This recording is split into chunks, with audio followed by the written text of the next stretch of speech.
I'm going to read in honor of that anger. I see your anger, Daniel, and I raise you some outrage. I can hardly see. What I'm really trying to say is, this time you will tell your story as confession. You confess that you no longer have patience for the poetic line. It is kept in a glass case in a museum inside your head.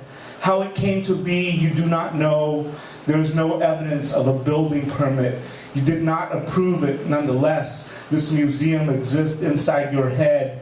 The hours are limited. The price of admission admits patrons of a certain privilege. And there inside this institution in your head are the framed lines of a poem of a past no longer relevant in your consciousness. You admit they are lines once written by you in your time. You admit to building this museum in your head in the hopes of being let in.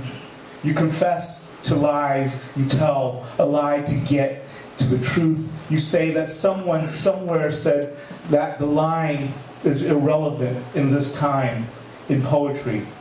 You confess that the someone is really you, that the somewhere is really here.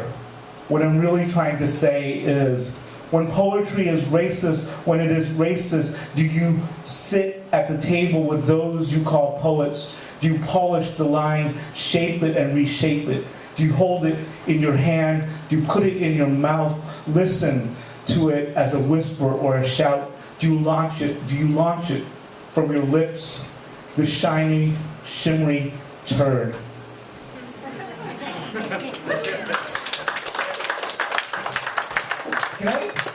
really can hardly see it all. Yeah, man. There's a light. Want to use this flashlight? Thank you. We go. What begins as a simple conflict of scheduling turns into. By the way, my students call me Professor Tran, and I always have to correct them because I'm not a professor. I belong to a rare breed of folks known as lecturers. We are at once part of higher education and considered to be seasonal labor. So, go figure. What begins as a simple conflict of scheduling turns into an inadvertent struggle of class.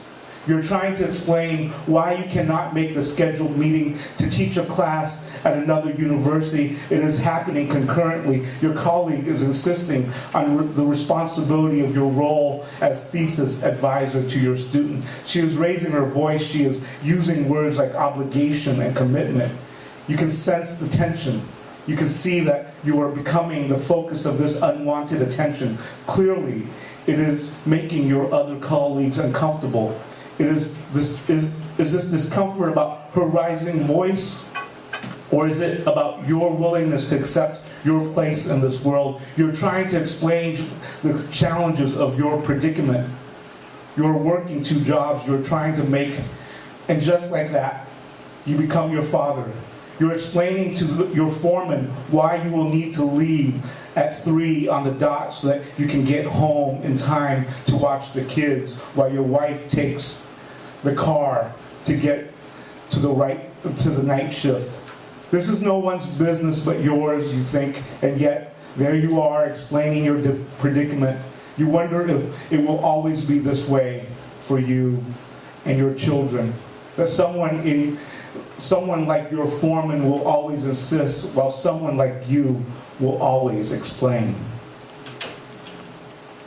And this is the last poem. I wrote this poem in the hopes of one day coming face to face with the guy that this poem is about, and hopefully I'll do this too.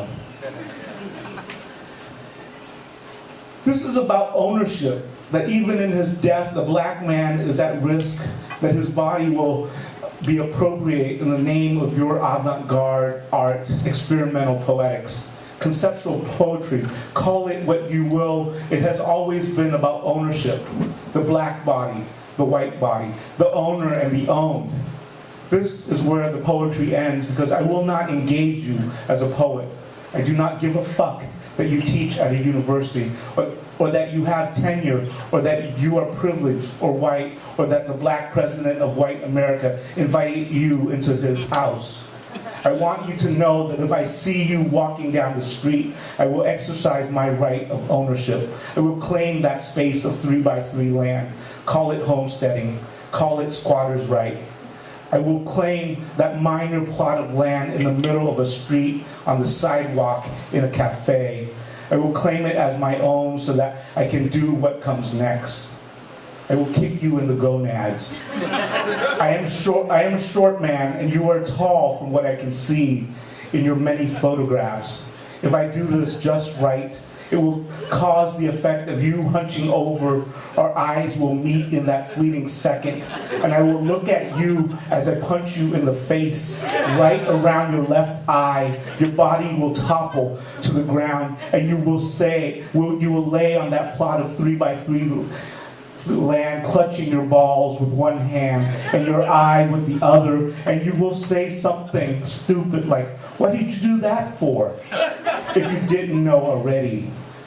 And I will be hovering over your body. I will read these words in your annoying poet voice. I will move in that same rhythmic pattern that you must have practiced in the mirror for hours and hours. Later, when they come to arrest me in the comfort of my own home, I will say that I did it as a poetic gesture of the avant-garde.